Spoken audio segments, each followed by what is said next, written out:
Hello everyone, আশা করছি আপনারা সবাই ভালো আছেন। আর আজকে আবার নর্থ বেঙ্গল ভ্রমণের আরেকটি ভিডিও নিয়ে আপনাদের সামনে উপস্থাপনা করতে চলে এসেছি। আর আজকের ভিডিওটা থাকবে দাওয়াই পানির ওপর। এটিও দার্জিলিংয়ের একটা অফবিট জায়গা। ভিডিওটা পুরোটা দেখবেন, আশা করছি সমস্ত ইনফরমেশন পেয়ে যাবেন। আর ভিডিওটা যদি ভালো লাগে তাহলে অবশ্যই একটা লাইক ও শেয়ার করতে ভুলবেন না। চ্যানেলে নতুন হয়ে থাকলে অবশ্যই চ্যানেলটিকে সাবস্ক্রাইব করে বেল আইকনটি হিট করে রাখুন, তাহলে যখনই আমি এই চ্যানেলে কোনো নতুন ভিডিও ছাড়বো নোটিফিকেশানটা কিন্তু সবার আগে আপনারাই পেয়ে যাবেন। তাহলে চলুন ভিডিওটা এখান থেকেই শুরু করা যায়। দাওয়াইপানি গ্রামটা নাম শুনে মজার মেজাজেই মনে হলো সেখানকার জলে হয়তো ওষুধ মেশানো আছে, পান করলেই হয়তো সব খাবার হজম হয়ে যাবে। তবে এতদিনে বাঙালির পশ্চিমে হাওয়া বদলের বিকল্প জায়গার খোঁজ মিলল উত্তরবঙ্গে। এমনটা কি শুধু ভাবা? না, গিয়ে শুনি কথাটা কিন্তু সত্যি। আর এই গল্পটির উৎস সেই ব্রিটিশ আমল থেকে। এখান থেকে যেমন বাঁদিকে জঙ্গলের ভিউ, তো ডান দিকে সিকিমের নামচি শহর, আর সাথেই সামনের দার্জিলিংয়ের ভিউ সহ সুন্দর কাঞ্চনজঙ্ঘার ভিউও পাওয়া যায়। দাওয়াইপানিতে থাকার জন্য প্রায় অনেকগুলি হোমস্টে গড়ে উঠেছে। আর হোমস্টে মানেই তো ঘরোয়া ফিলিংস, যেখানে সকালের ব্রেকফাস্ট থেকে রাত্রের ডিনার সব কিছুই টাইম মতো পেয়ে যাবেন। আর ভাড়া, থাকা খাওয়া জনপ্রতি ওই ১৫০০ থেকে ১২০০ টাকা মতন খরচ।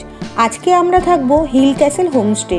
তাহলে চলুন রুম ট্যুরটা একবার আপনাদেরকে দিয়েই দিই। রুমটা ছিল পুরো কাঠের, যেখানে ডবল বেড দুটো ছিল, মানে আরামসে 4 জন থাকতে পারবে।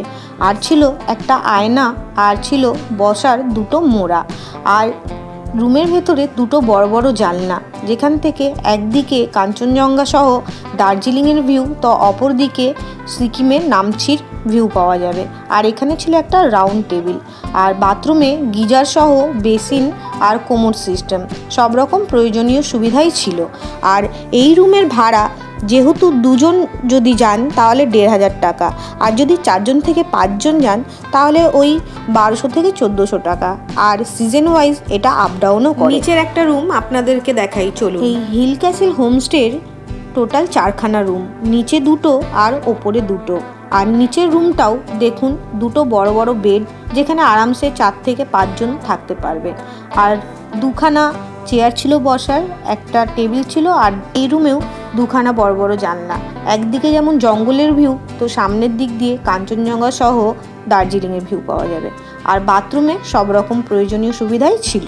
যদি আপনারা বারবিকিউ করতে চান তাহলে পার কেজি 1000 টাকা, আর বনফায়ারের জন্য 500 টাকা আপনাদেরকে দিতে হবে। আজকে আমাদের দুপুরের লাঞ্চে আছে ভাত, ডাল, সবজি, আলু ভেন্ডির সবজি, ডিমের কারি, ঝুড়ো ঝুড়ো আলু ভাজা, পাঁপড় আর স্যালাড। আশমি। তারপর দুপুরের লাঞ্চ সেরে একটু পায়ে হেঁটে ঘোরার প্রস্তুতি নিলাম। আর আজকে এদের সাথেই আমি ঘুরে দেখব এই হিল ক্যাসেল হোমস্টে চারপাশটা, তার সাথে ঘুরে দেখব দাওয়াইপানি গ্রামের জীবনযাত্রা।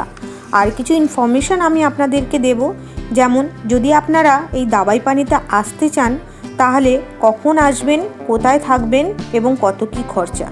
পুরো ভিডিওটা দেখুন, আশা করছি ভালো লাগবে। ভিডিওটা ভালো লাগলে অবশ্যই একটা লাইক এবং শেয়ার করতে ভুলবেন না। আর যারা এখনও আমার চ্যানেলটাকে সাবস্ক্রাইব করেননি তাদের কাছে অনুরোধ, দয়া করে চ্যানেলটিকে সাবস্ক্রাইব করুন এবং বেল বাটনটি হিট করে রাখুন, তাহলে চ্যানেলে যখনই আমি কোনো নতুন ভিডিও দেব সবার আগে নোটিফিকেশান আপনাদের কাছে চলে যাবে। তাহলে চলুন এই দাওয়াইপানি গ্রামটা ঘোরার সাথে সাথে ইনফরমেশনগুলোও আপনাদেরকে দিতে থাকি এক এক করে। দেখুন গ্রামের ঘরগুলো, খালি একবার গ্রামের ঘরগুলো দেখুন। আর সাইড দিয়ে দেখুন সূর্য অস্ত যাচ্ছে, কি ভালো একটা সিন না? তাহলে প্রথমেই জেনে নেওয়া যাক যাওয়ার উপায়।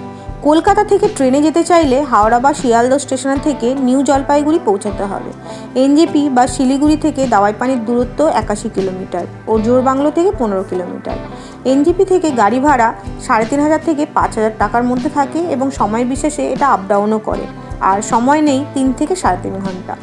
খরচ যদি কমাতে চান তাহলে শিলিগুড়ি থেকে দার্জিলিংগামী শেয়ার জিপে জোরবাংলো এসে সেখান থেকে কিন্তু আপনাদেরকে গাড়ি নিতে হবে, সেখান থেকে আপনারা দাওয়াই পানি যেতে পারবেন। এবং যদি শেয়ারে যান জনপ্রতি ওই 300 থেকে 350 টাকা মতন খরচা আছে। এছাড়াও আপনারা স্প্ল্যানেড থেকে শিলিগুড়ির বাস ধরেও কিন্তু চলে যেতে পারেন শিলিগুড়ি। তারপরে আপনারা যদি গাড়ি বুক করে রাখেন তাহলে গাড়ি, অথবা আপনারা যদি শেয়ারে যেতে চান তাহলে শেয়ারে যেতে পারেন। আচ্ছা, এবারে কোথায় থাকবেন? দাবাই পানিতে এখন অনেক হোমস্টে গড়ে উঠেছে, চাইলে আপনারা হোমস্টেতেই থাকতে পারেন। আর সেখানে থাকা খাওয়া নিয়ে ওই 1200 থেকে 1500 টাকার মধ্যে খরচা। যদি আপনারা দুজন যান তাহলে একটু খরচাটা বেশি, ওই 1500 টাকা মতন। আর যদি আপনারা 4 জন থেকে 5 জন যান তাহলে ওই 1200 থেকে 1400 টাকার মধ্যেই থাকবে। দাবাই পানিতে যাওয়ার সেরা সময়। দাবাই পানিতে সারা বছরই ঠান্ডা থাকে, তবে বর্ষার সময় প্রচণ্ড বৃষ্টি হয়, তখন না যাওয়াই ভালো। আবার যেতেও পারেন, হয়তো লাক ভালো থাকলে আপনারা কাঞ্চনজঙ্ঘার দর্শনও পেয়ে যেতে পারেন। তো বছরের অন্য যে কোনো সময় আপনি এই গ্রামে ঘুরে আসতেই পারেন, তবে পর্যাপ্ত পরিমাণ গরম জামা নিয়ে যেতে কিন্তু ভুলবেন না। আর অক্টোবর থেকে ডিসেম্বরের মধ্যে যদি যান তাহলে কিন্তু পরিষ্কার নীল আকাশ সাথে কাঞ্চনজঙ্ঘার সুন্দর দর্শন কিন্তু আপনারা করতেই পারবেন। তারপর গ্রাম ঘুরে চলে আসলাম হোমস্টেতে।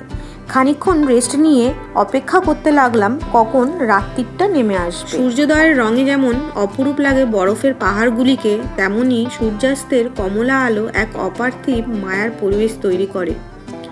গিরিশিরা জুড়ে 365 দিনই আশ্চর্য সুন্দর অকাল দিওয়ালি। এখানেই শেষ নয়, আকাশ যদি পরিষ্কার থাকে তবে তো দাওয়াই পানি তুলনাহীন। ব্যস্ত ঘোরাঘুরি নয়, চুপচাপ নির্জনে যদি থাকতে পছন্দ করেন তাহলে চলে আসতেই পারেন দাওয়াই পানিতে।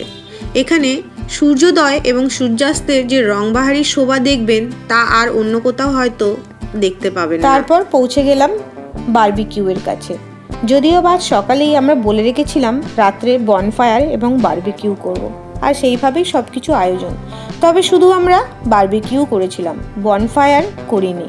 আর এটার জন্য আমরা পেমেন্ট করেছিলাম। কত কি করেছি সেটা আমি আগেই উল্লেখ করে দিয়েছি। দাবাই পানিতে রাতে আমাদের ডিনারে ছিল ভাত, ডাল, মাংস আর রুটি, আর ছিল সাথে স্যালাড। সকালবেলায় ঘুম থেকে উঠেই জানলা খুলেই সুন্দর কাঞ্চনজঙ্ঘার ভিউ।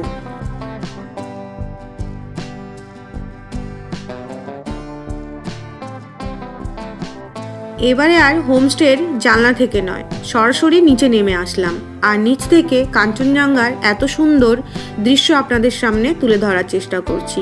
আমরা গিয়েছিলাম নভেম্বরের দিকে। মেঘহীন দিনে 24 ঘন্টায় আমরা এই কাঞ্চনজঙ্ঘার অপূর্ব রূপ দেখেছি, যা বরফে বিস্তৃত। হিমালয়ের এমন বিস্তীর্ণ অংশ দেখা যায় যেখান থেকে সব নামজাদা শৃঙ্গ এক ফ্রেমে, আর নিচে পাহাড়ে সিকিমের জোরথাং ও নামচি শহর এবং বিস্তীর্ণ পার্বত্য গ্রামাঞ্চল। তারপর সকাল সকাল ব্রেকফাস্ট খেয়ে বেরিয়ে পড়লাম হোমস্টে থেকে। আর আজকে আমরা সাইট সিনে ঘুরে দেখব লামাহাটা, তিনচুলে, গুম্বাদারা এবং লাভার্স পয়েন্ট। এই ট্যুরে আমরা প্রচুর রিলস এবং ফটো তুলেছি। চাইলে আপনারা ছোট্ট ভিডিও লিখে ইউটিউবে সার্চ করতে পারেন। এটা আমার শর্ট ভিডিও চ্যানেল।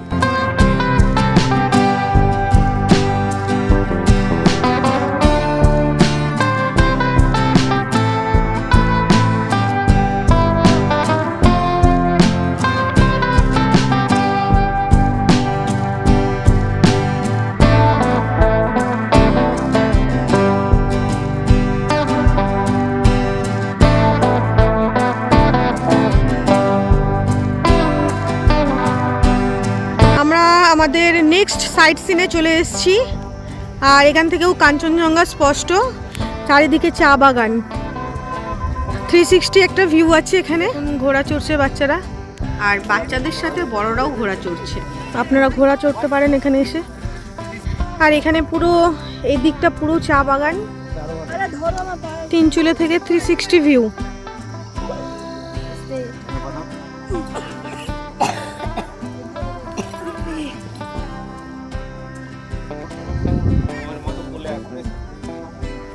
আমরা লামাহাটা, তিনচুলে এবং গুম্বাদারার ভিউ নিয়ে চলে এসেছি লাভার্স ভিউ পয়েন্টে।